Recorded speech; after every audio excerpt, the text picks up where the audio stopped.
Rodrigo Roa Duterte. Duterte! Duterte! Duterte! Duterte! Duterte! Duterte!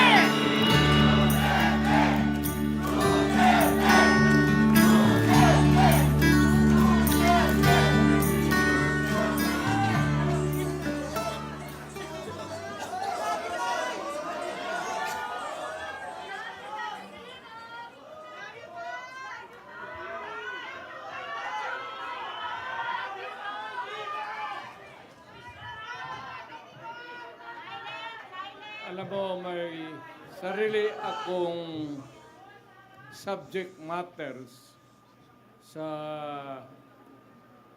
isip ko papunta dito.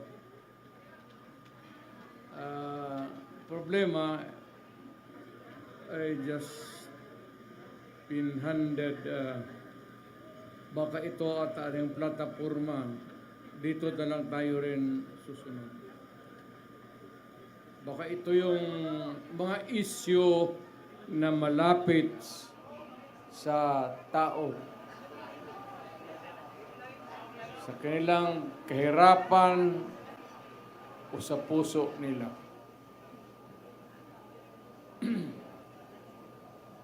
Alam mo,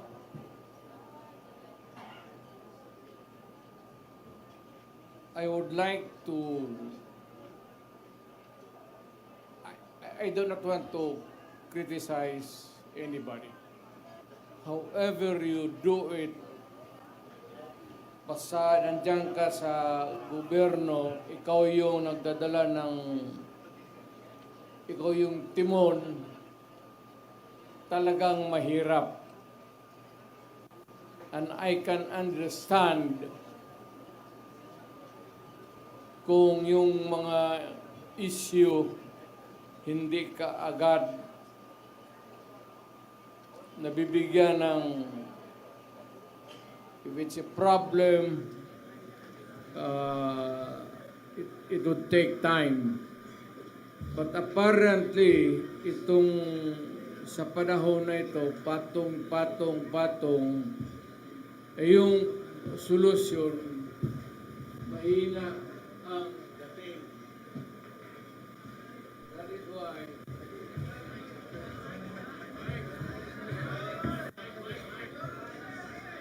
Hello. Excuse me.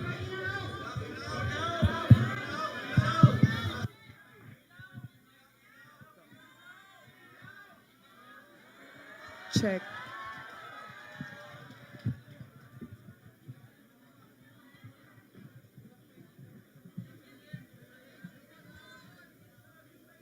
well, alam natin yung issues.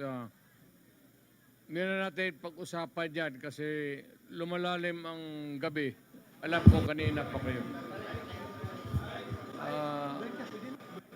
Basta dito, ang gusto ata ang plataforma na sasabihin.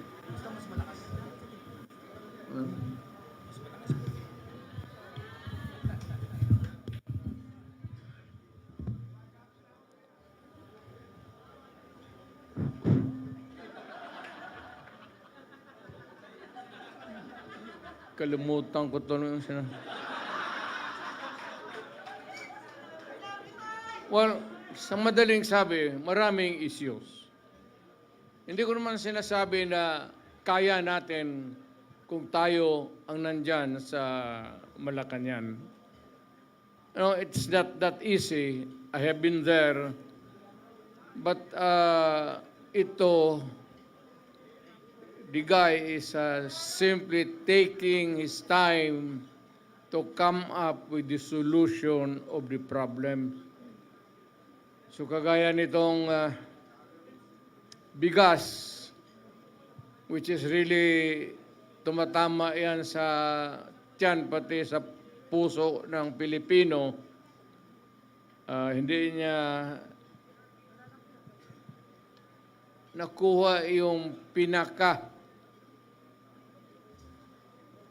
either is subsidized o ano, whatever, but it goes on up and nahihirapan po ang Pilipino to cope up. Bukang hindi niya kaya na habulin yung presyo. Yan na lang sa pagkain. Huwag na yung iba. Pwede na natin yung graft and corruption. Nandyan yan eh. Baski anong klaseng administrasyon. Pero yung immediate, urgent need to solve is really itong presyo or the price of rice. Kailangan ni baka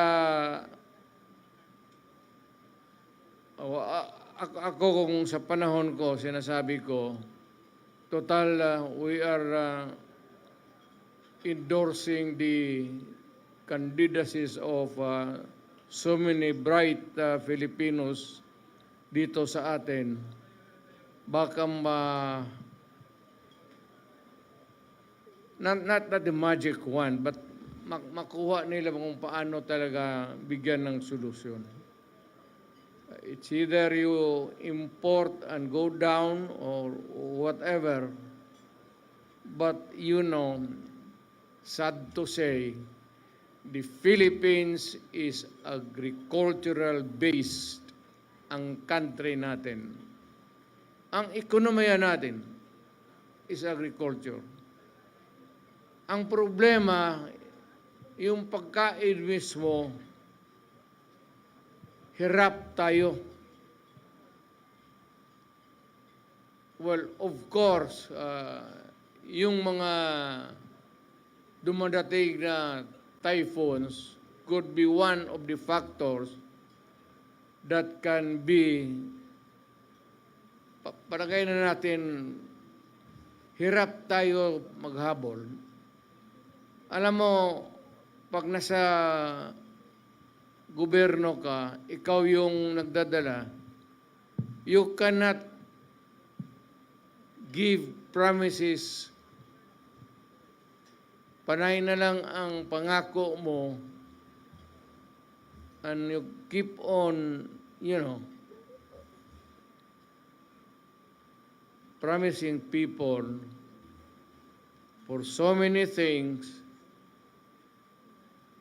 Pero itong pagkain, talagang unahin nila. Pinaka-basic talaga. Medyo hirap sila. Aywan ko kung bakit. Ngayon, kung yung presyo ng bigas, yung presyo ng pagkain para sa Pilipino, mas bababa ngayon,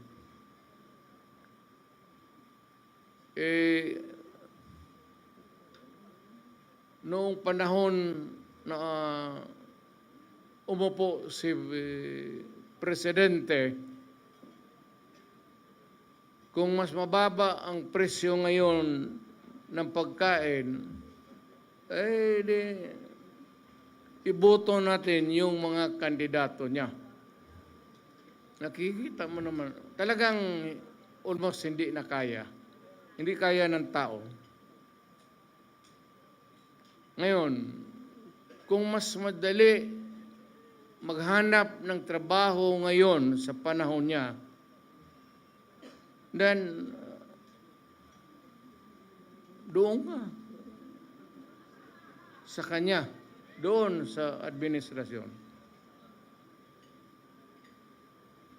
Kung sa panahon na ito, kung pante ka na maglakad, na walang takot, nakakapagpasyal ka, baski saan, wag mo nang bitawan si Marcos. Piliin mo na yung kandidato niya.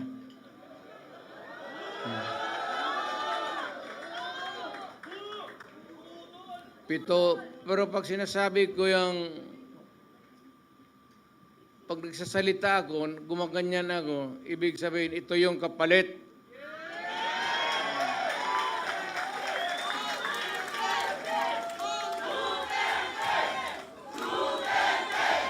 If it's easier for you to find employment or jobs now than before, did go for Marcos. Yan ang sabihin ko na medyo basic na hindi nila mahabol. Ngayon, kung bas minus yung droga at krimen ngayon kaysa noon, panahon niya, pag-upo niya, naabutan pa niya yung, yung pinapairal natin na law and order, kung kaya niya ito, kung kaya niyang putang ina.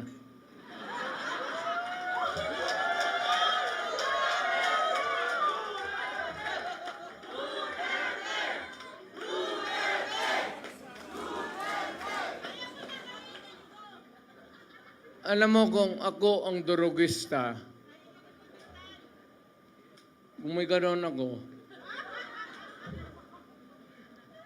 at bakit sa utak ko, bakit hindi? Total, kasama ko naman sa presidente sa hit-hitan. So, yung baski yung mga pulis, pati military, medyo, ano sila? Because of the incongruity. Hindi magkasya eh. Meron isang presidente na talagang bangag.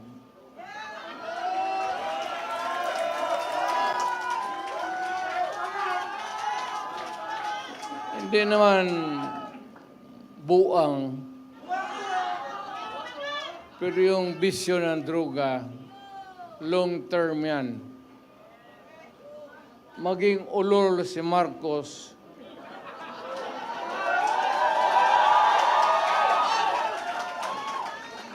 kung maybe constant use of heroin, aabot pa siguro siya ng 80. Pero pagdating sa panahon na yan, hindi na siya gumagalaw. Either nakatindig lang yan sa kwarto niya o natutulog. Ganito na lang. Marami tayong problema. I think the Marcos government has fallen short of the expectations. Ako, hindi ko ma-compare kasi pwede kong sabihin, mas mabuti siya ngayon kaysa aking panahon. I can even concede na ganon ang nangyayari. Pero it would not be a good reason for you to solve the problem just because you're doing right, more rights than the wrong ones that the other guy had committed in the past. Na ibig sabihin dyan, kung sabihin, wala yun si Duterte, mahina kasi ganun. Okay. But it's not me. It's the Filipino people. Ang tignan mo ang Pilipino, huwag kang magturo dyan sa mga kalaban mo, kagaya ko, kasi ako, hindi na ako kandidato.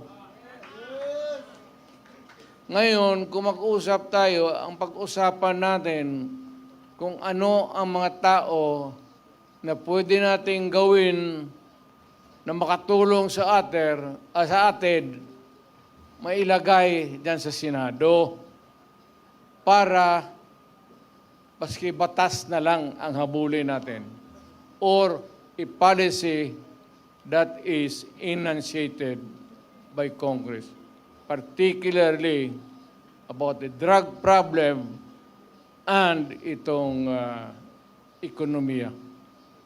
Itong ekonomiya, mabigat to. Walang bright dito.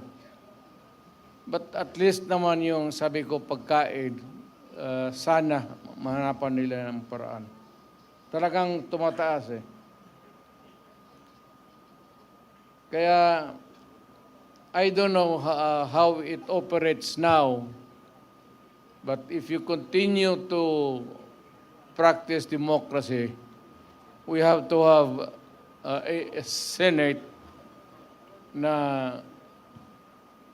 kailangan nandyan even to persuade any sitting government to do what is right. So, nakikita ko si Philip Salvador, ang naalaala ko sa kanya, artista siya. Mahusay na artista. Kaya idol ko siya, yung mga sine niya, pinapanood ko. Tinitignan ko siya kung paano niya yakapin yung mga babae at paano niya hinahalikan.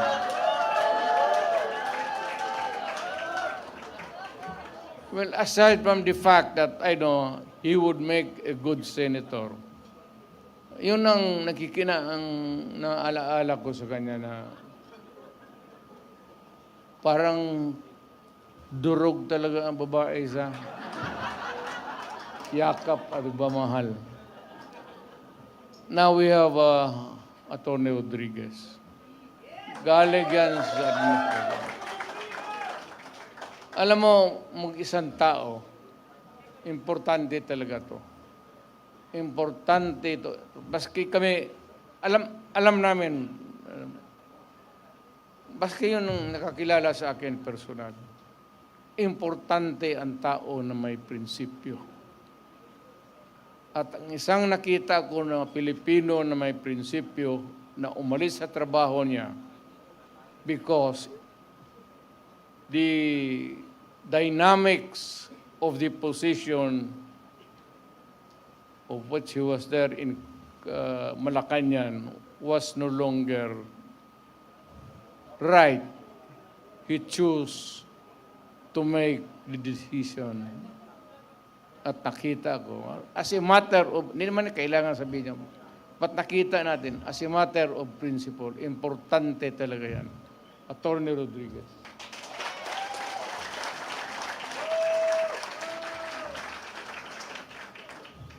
Itong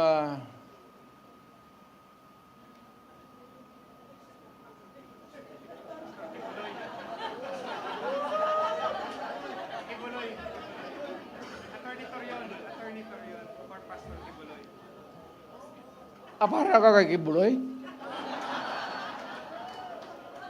Representative. Sana. Si Pastor.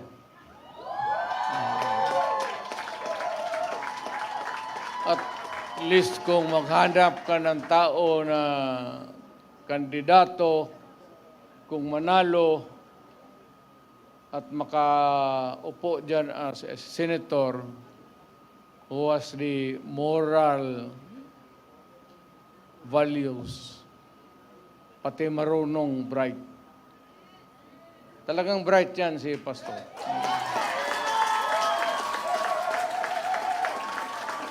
Hindi lang ninyo narinig kasi pastor eh. Ang ina yung sinasabi, yung ganon, ang mga apostoles, ano ba naman yung apostoles ng yawa? Dito tayo sa politika ito eh. So, si Pastor Kibuloy para sa Senado.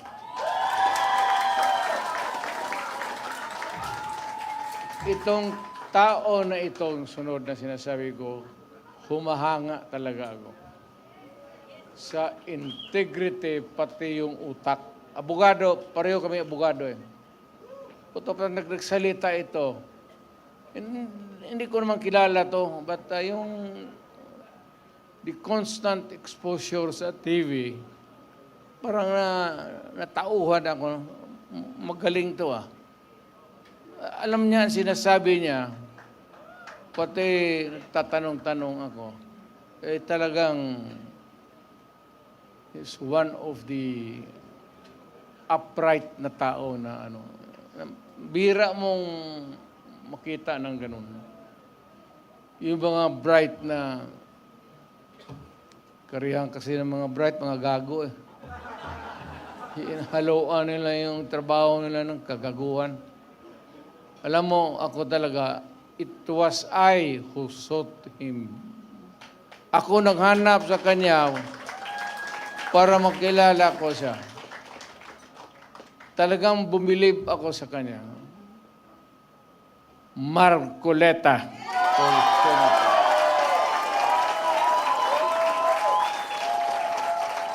Totoo yan, sir. Hindi kita alam niya, hindi niya. Nung yung lumapit ako sa kanya, sinabi ko, Sir, believe ako sa iyo. Diretso, alam niya. Alam talaga niya. So, kailangan natin sa Senado. Ngayon, marami kasi sila, ano dapat ang gawin natin? Patayin natin yung mga senador ngayon para mabakante.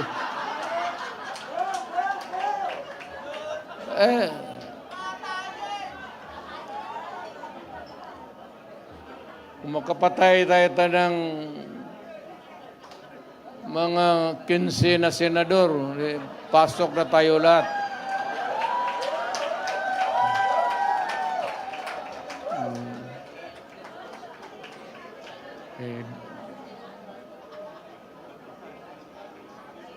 Pero kawawa naman. Pero nakakainis kasi yung, hindi naman lahat. Pero, sabi nga, talking of opportunities, the only way to do it is to pasabugin na lang natin yung ano.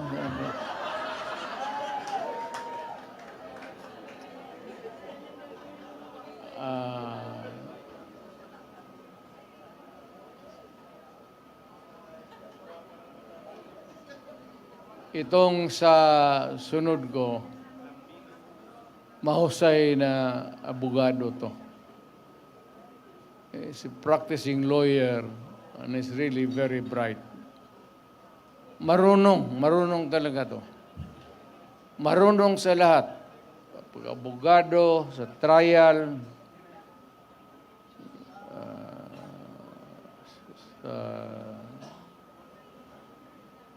maybe sa social life niya, at siguro sa babae.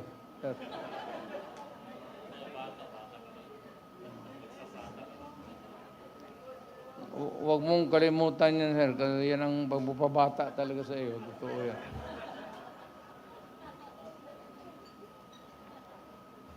Attorney Lambino.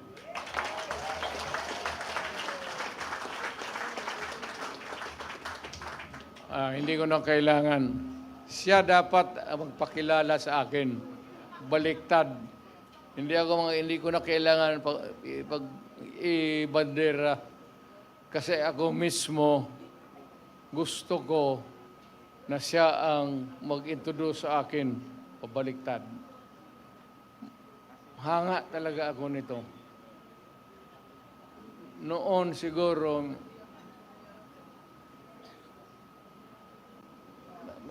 may asawa ka naman, no? Marami po. Marami, Mayor. Pareho tayo.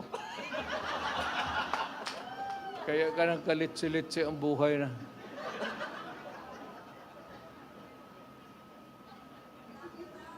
Yung akin, nandito siya. Kaharap ko. Kasi PDP siya. Nag-iisa ka na lang, no? Itong ano ba, sitwasyon sa, I'm talking about Cagayan de Oro. You know what is really very, almost,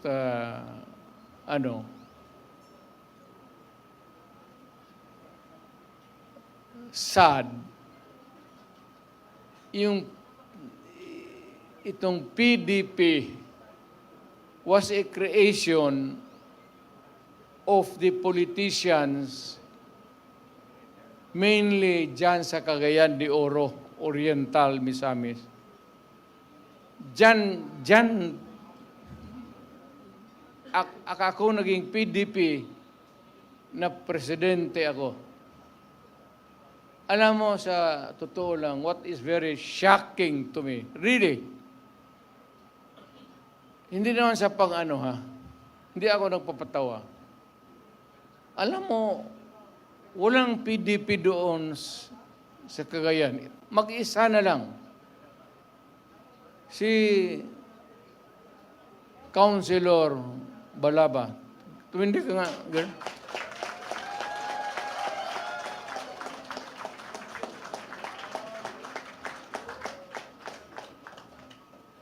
Kaya, kailangan alagaan natin ng husto ang political ang wala ng PDP doon. Siya na lang, babae pa. Mabuhay ka, Girly Balaba.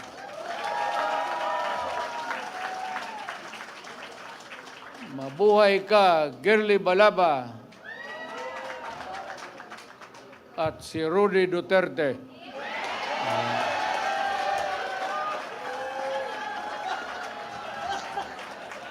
Wala mang Malaysia yan. Gusto mo, idagdag din yung mga pangalan ninyo. Sino? Girly Balaba. Sino? Taas kamay. Huwag na. Tama yan. Huwag na kayong mag-ambisyon.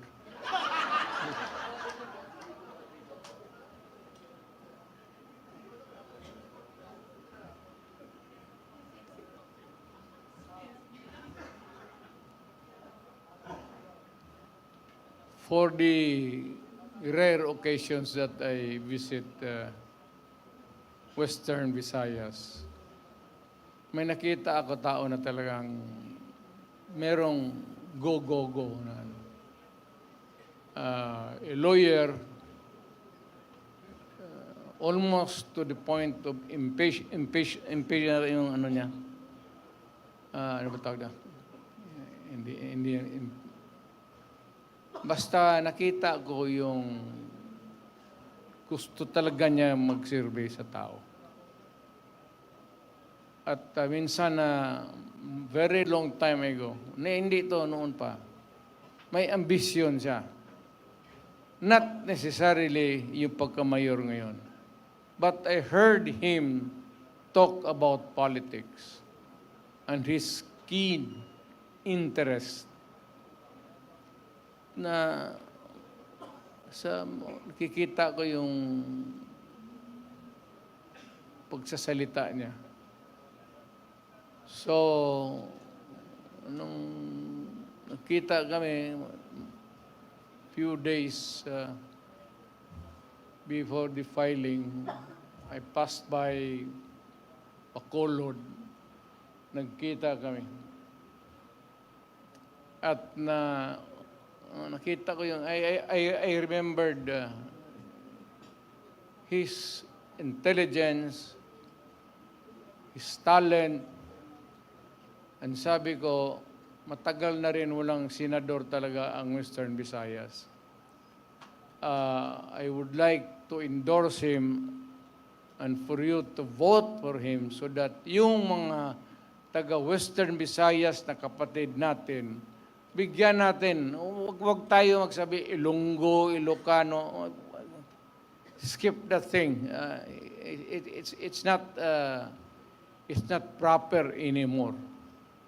Kung magsabi ka, Ilonggo ako, gano'n, no, do not talk about your tribe. Just talk about who you are at Pilipino ka at anong kaya mo. At ito talaga, kaya niya maging senador. Attorney Hinlo.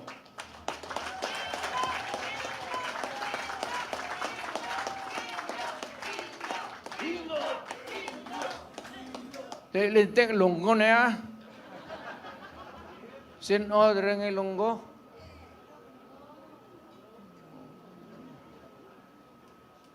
Teka, padagon mo na si para may hindi naman sa pang ano. It's not because I'd like to gusto ko rin talaga na may representation ang Western Visayas. Dapat lang. Magpapanalo tayo ng, para, alam mo, magkakapatid tayo. At yung Pilipinas, hindi mo nang sabihin na magpatakbo ka, lahat taga Davao lang. It ain't that way. Kung naging presidente ka na, gusto mo i-distribute yung position para well represented yung ating bayan. Mag-usap tayo doon, Ilonggo, Ilocano, Waray, Igorot, para lahat. So, itong sunod,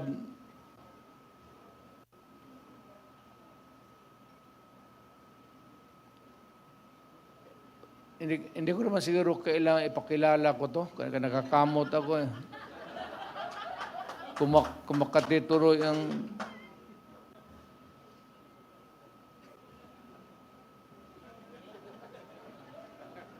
May pera ka bong?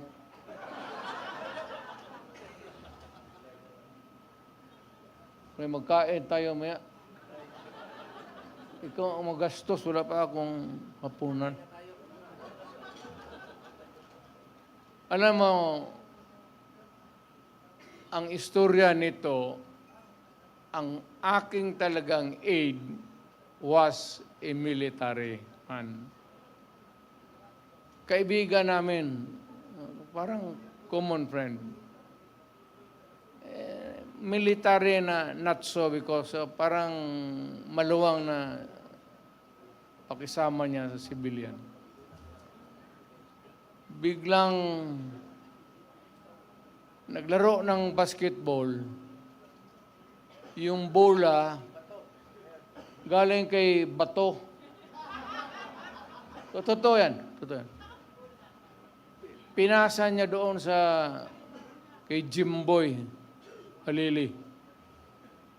Teniente yun. Pagsalo ng bola, natumba, namatay.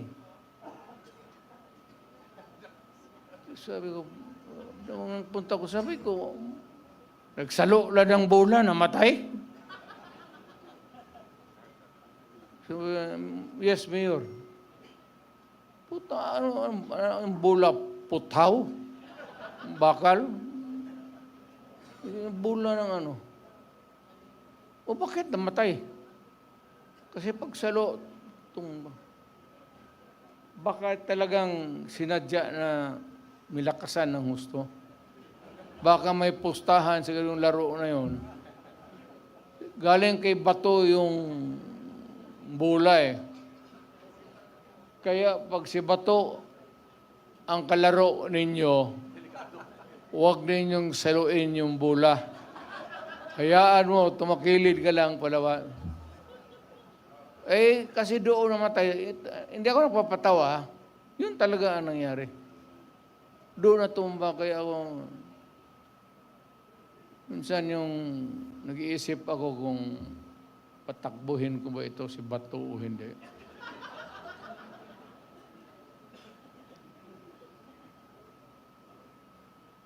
Alam mo, kung maghahanap kayo ng original taga na DDS,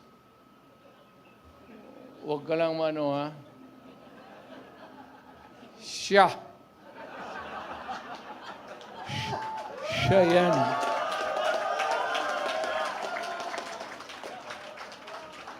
Hindi ako. Mayor ako. Utusan mo pagpatay dyan, buo. Siya yung chief of police. Pinakamatagal. Pinakamatagal kasi taga Davao. Alam mo, pag remember, bago rin akong mayor noon, kakagraduate lang ito na sa PMA, na-assign sa Davao.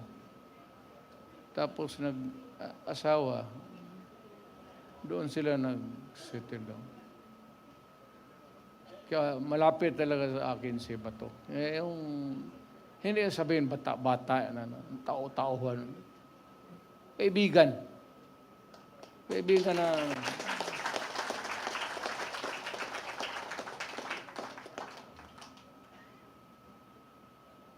Ano ngang maidagdag ko sa kwento?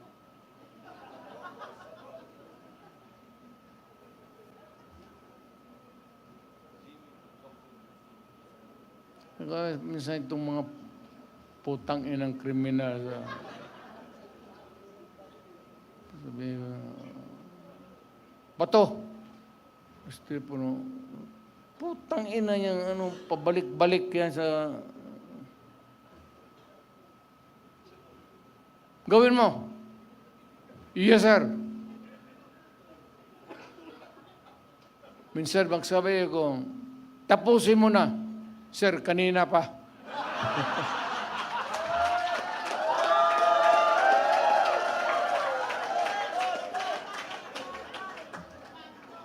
Sa harap pa naman ng, alam mo, sa totoo lang, magprangka-prangka, walang sundalo na hindi pumapatay. Walang sundalo na hindi pumapatay. Baski na walang utos sa kanila, if they are assigned in a certain place, tapos guluhin mo, paputokin mo yung granada, yung performance nila apektado. Naka-record yan. Sa panahon ni Bato, ito ang nangyari. Sabihin mo, pagdating ng promotion, conference, kaya ba nito? Tingnan mo, panahon niya, rape, marami, rape, 4, panlima, siya pa ang pangalan dito, kasali siya. Ganon yan eh. Ngayon, maasahan yan ng isang lugar. Hindi na kailangan na sabihin mo na ako magsabi. Pagka medyo magulo, tapos apektado yung performance nila, talagang tapos ka. Lahat. Lahat yan, walang lahat, as lahat. Baka kayo. Pero yung extra judicial killing, wala man tayong extra killing lang. Ayun, sino nag-invento niyang putang ina? Bakit maging extra yan? Ano yan? Kota? Lahat sundalo. And, nandito na ba lahat? Jimmy, nandito na lahat? Kumpleto na kayo? Okay. Ito naman, talagang admirer ako. Totoo, admirer ako niya. Maka-Duterte ito eh. Tsaka, talagang maka-Duterte ito. Yung, nakikita kami minsan, kumukuha siya ng law, ini-encourage ko. Sabi ko, tignan mo lang kung medyo matrabaho lang sa oras. Pero kaya mo. Ako sabi ko kaya na, balang araw makukuha mo. Abogado talaga. Saludo ako. Jimmy Bundok.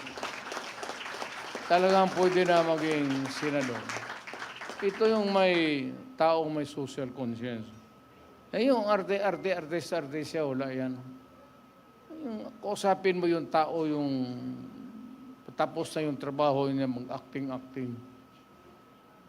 Gaya nito ni Philip. Kausapin mo nung wala na sa trabaho. Hindi yan madrama. Prangka ito kung kilala nito prangka na tao yan. Diretso. Kaya nagustuhan ko. So, ganito na lang. Para marami ang tao natin, every meeting, baka sa lawag, kailangan magpunta na tayo lahat sa lawag. Magkaraban tayo.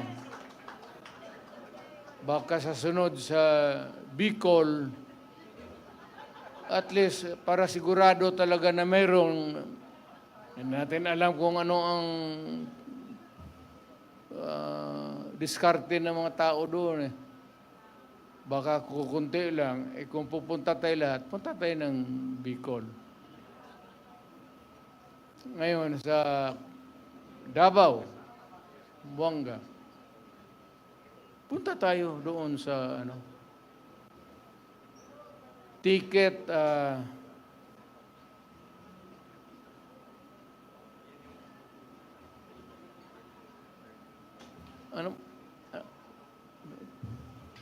ito si Jun Ibasco. Ito yung pinakautak ko talaga.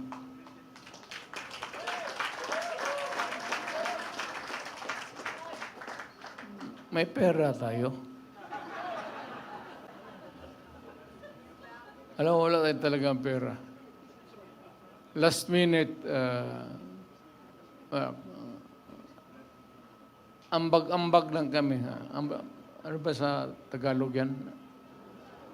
Contribute na ko yan. Si Robin. Pero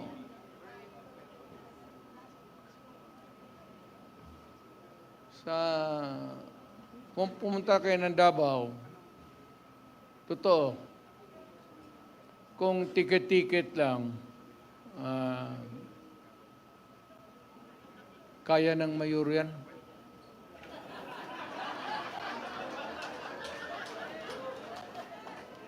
Ipasa mo lang yan doon sa mga negosyante. Doon sa mga Chinese community na may ara. Kaya ito. Pero wag kayong yung isang flight na puro Duterte talaga.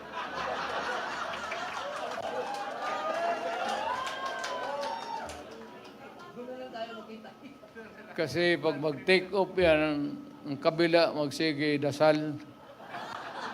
Mahulog sana yan.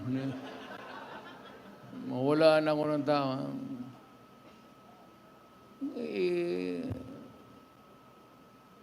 Intervals, intersperse. Ito kayo ng Mindanao. Actually, hindi na ako nagluloko. Parang, kung maano kayo sa Davao, kindly drop by our place. Si Bongo, si Bato. Si Bongo kasi mayaman talaga to. May printing press. Walang problema nito sa propaganda. Pinakamalaki yan sa Mindanao. Printing press niya. So, kung sabihin mo lang na kalahati nito, kaya niya. Kaya niya.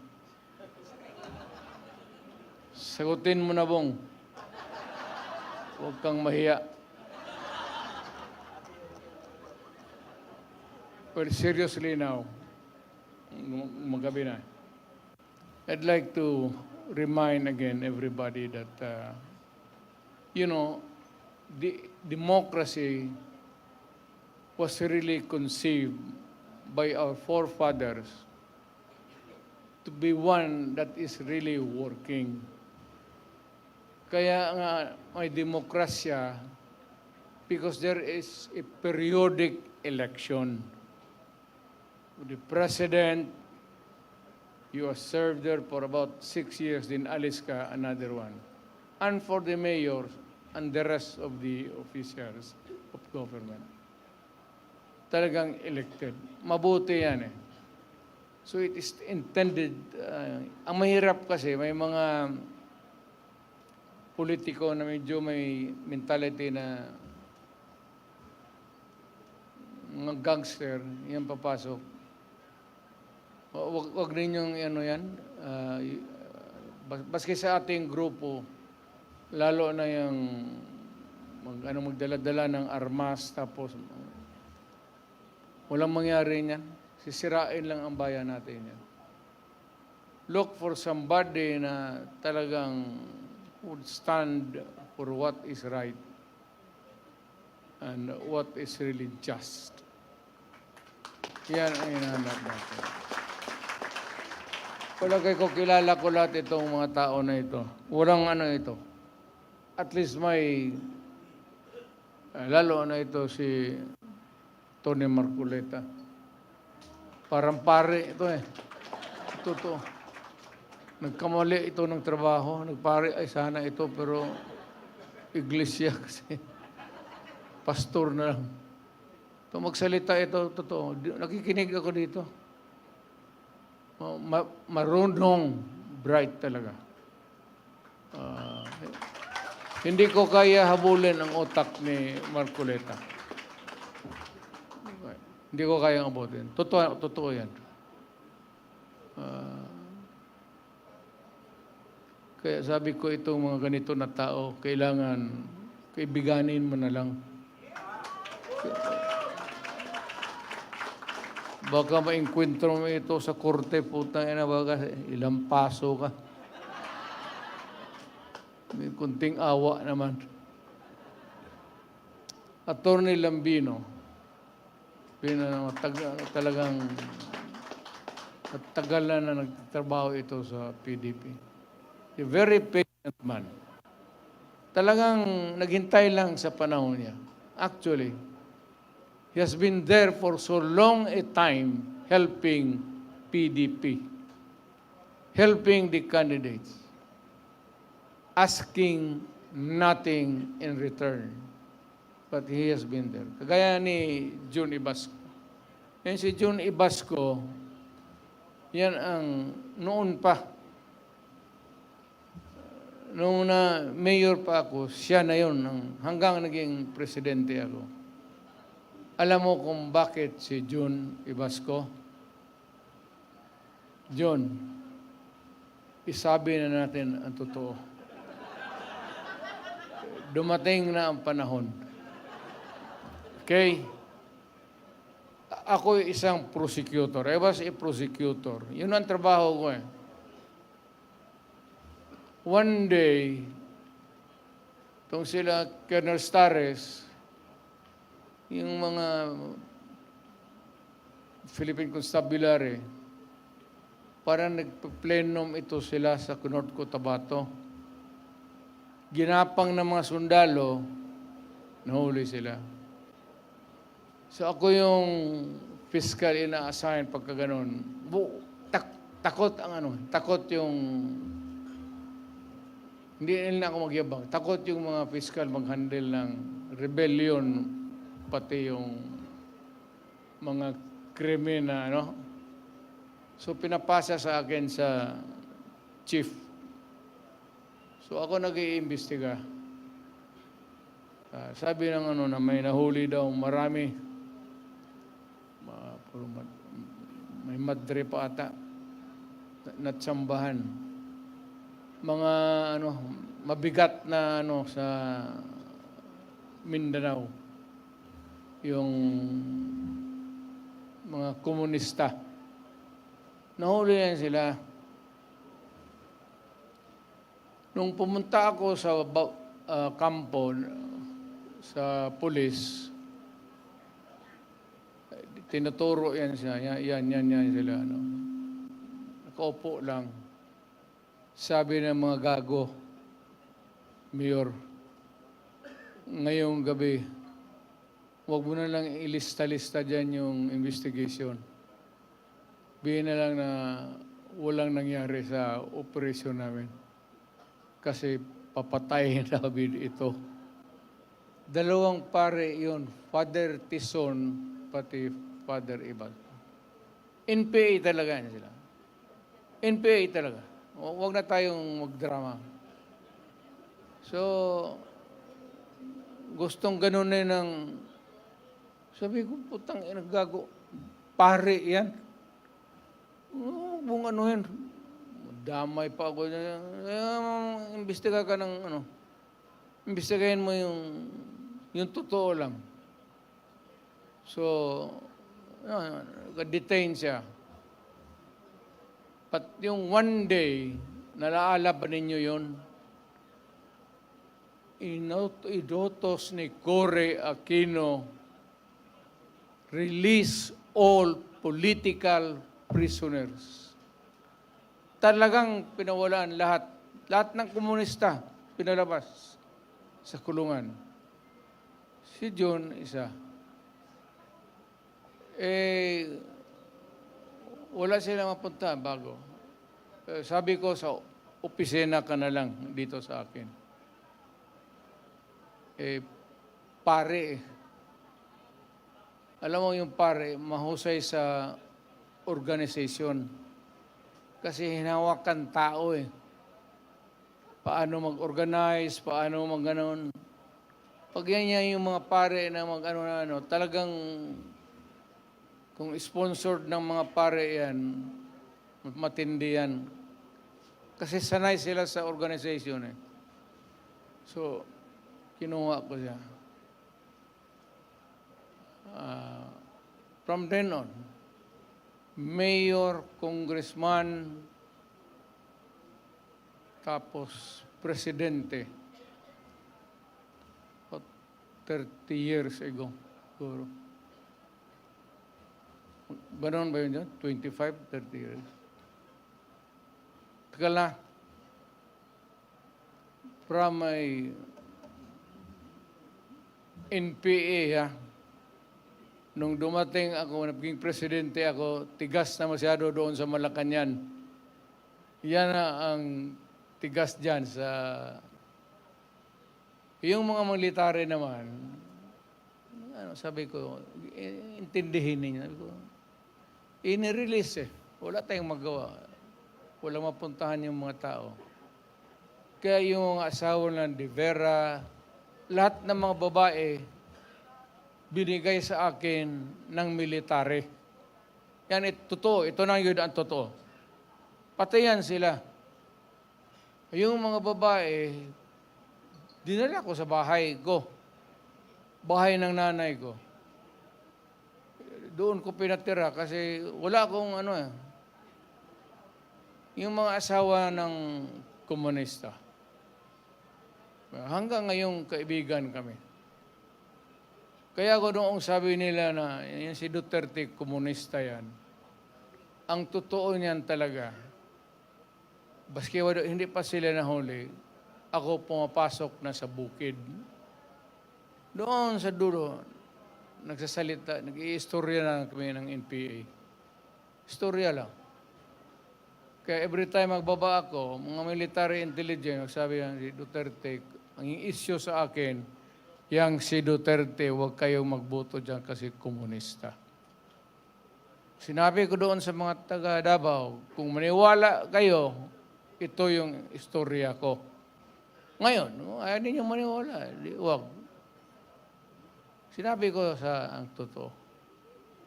So si John, tangan-tangan ko yan hanggang ngayon.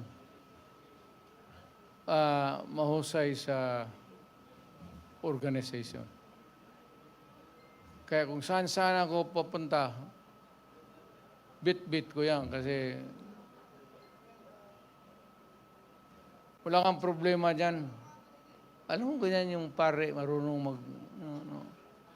mga Katoliko. Ito ha, organize tayo, mga ito, ganon-ganon. Mahusay yan sila magdala. Kaya medyo lamang tayo ng konti dyan sa habulan ng isip.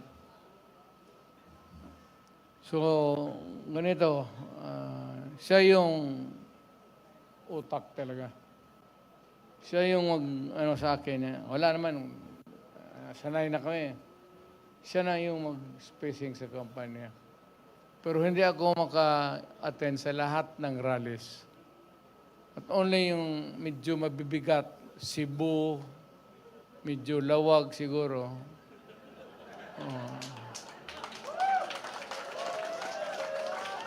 Para, sabihin ko kay Marcos, punta ako doon, mag-rally kami sa inyo. Yung mabibigat, sa Buanga siguro, gano'n. Nandoon ako, pero hindi lahat kasi una-una, sa totoo lang, wala tayong pera. I cannot sustain a campaign na yung diretso-diretso na maybe even sa katawan ko, hindi na rin. Alam mo yung eroplano, hindi ba niyo ako, piloto ako when I was young. Naglilipad ako ng eroplano. Pero ngayong matanda na ako, paski yung may pressure, hindi man ninyo halata yung pagbaba mo sa aeroplano, medyo matamlay ka talaga. Ganun, hindi ko na kaya. Pero sa mga big rallies, I will be there to bigay natin kay Jun yan. So, dito tayo magsunod kay Jun. Siya yung I trust him to do the job. So, siya yung magbigay ng program.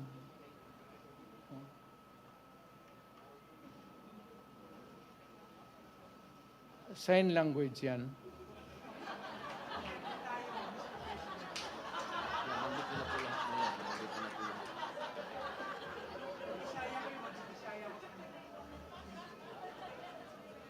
Paano gano'n yan?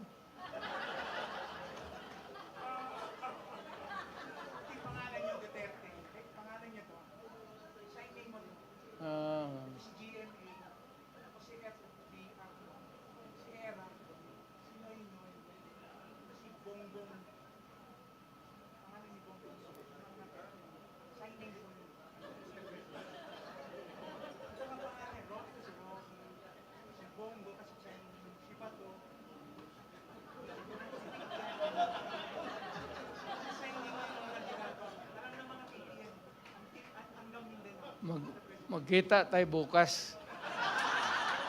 Kasi mag-aral ako para gano'n na lang.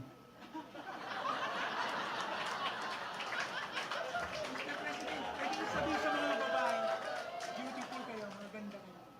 Beautiful. Beautiful.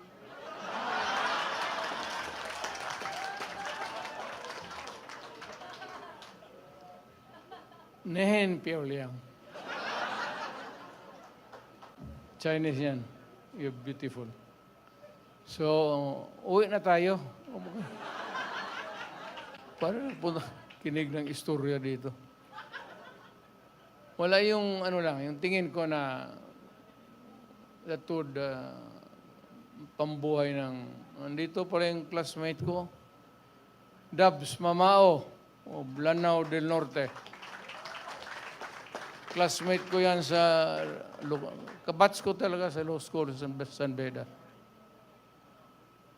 Believe ako. Sana next time, next time. Hinayang ako dito kay, sa ano yun?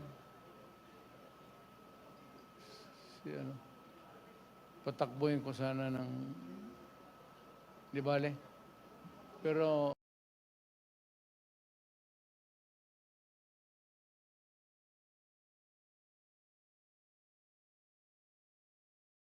Dahil sa malasakit, mas nailapit ni Senator Bongo ang medical assistance, primary health